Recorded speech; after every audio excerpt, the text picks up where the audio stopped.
আমি কিছু কথা বলতে চাই। আজকে নির্যাতিত নিপীড়িত ফিলিস্তিনি মুসলমানদের স্বাধীনতার দাবিতে শত প্রতিবন্ধকতার পরেও আপনারা যে উপস্থিত ঘটিয়েছেন আজকের এই ঢাকা শহরে, যদি কোনো বাধা না আসতো তাহলে সরোয়ারদের মতো 10টা উদ্যানেও মানুষ জায়গা দেওয়া যেত না। আমি সুস্পষ্টভাবে বাংলাদেশের বর্তমান সরকারকে দাবি জানাচ্ছি, কোনো পরোয়া করবেন না, ময়দান আমাদের হাতে। কথা বলতে দেন। সম্মানিত, আমরা যা বলছি সত্য এবং ন্যায়ের মানদণ্ডে বলছি। প্রশাসনকে ভয় করার কোনো দরকার নাই আমাদের। বাংলাদেশ সরকারকে রাষ্ট্রীয়ভাবে জাতিসংঘের কাছে প্রতিবেদন করতে বলছি। 57টি মুসলিম রাষ্ট্র থেকে বাইতুল মুকাদ্দাসের ইজ্জত রক্ষায় মুসলিম সেনাবাহিনীর সদস্যদেরকে পাঠাতে হবে। বাংলাদেশ থেকে লক্ষ লক্ষ মুসলমান ফিলিস্তিনের স্বাধীনতা উদ্ধারে ইসরায়েলের 20 দাঁত ভেঙে দিতে যেতে প্রস্তুত আছে। ইসরায়েলের দোসর হচ্ছে পার্শ্ববর্তী হিন্দুস্তান।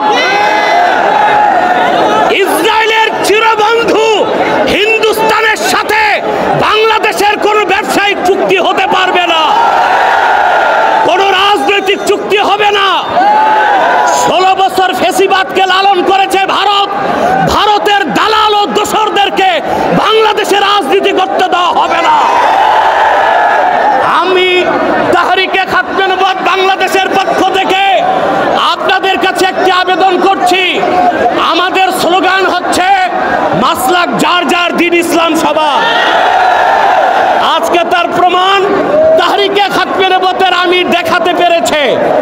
সম্মানিত সুধী, আমি একটি আহ্বান করছি, কুখ্যাত কাফের কাদিয়ানীদেরকে রাষ্ট্রীয়ভাবে অমুসলিম ঘোষণার দাবিতে সকল মাসলাকের মুসলমানের নেতৃত্বে তাহরিক সরওয়ার দিতে বাংলাদেশের ইতিহাসে বৃহত্তম মহাসমাবেশ করতে চায়।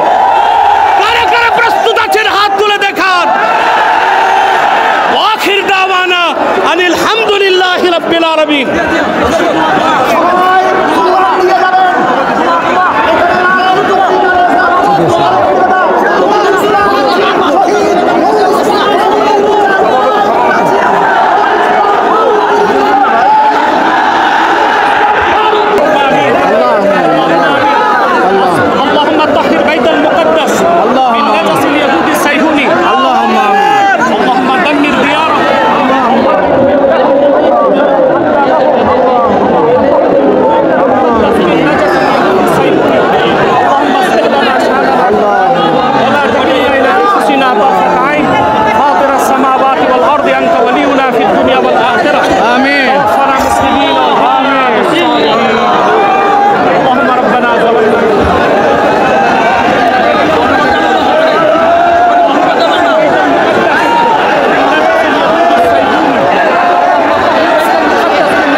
আমাদের প্রোগ্রাম আজকে সফল হয়েছে এবং সুশৃঙ্খলভাবে আমরা প্রত্যাশা করি প্রশাসন সর্বোচ্চ সহযোগিতা করবে।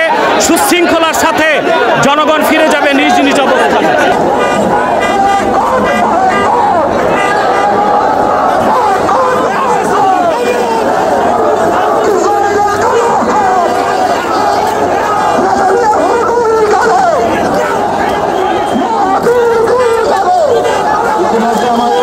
Thank you.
ফেলো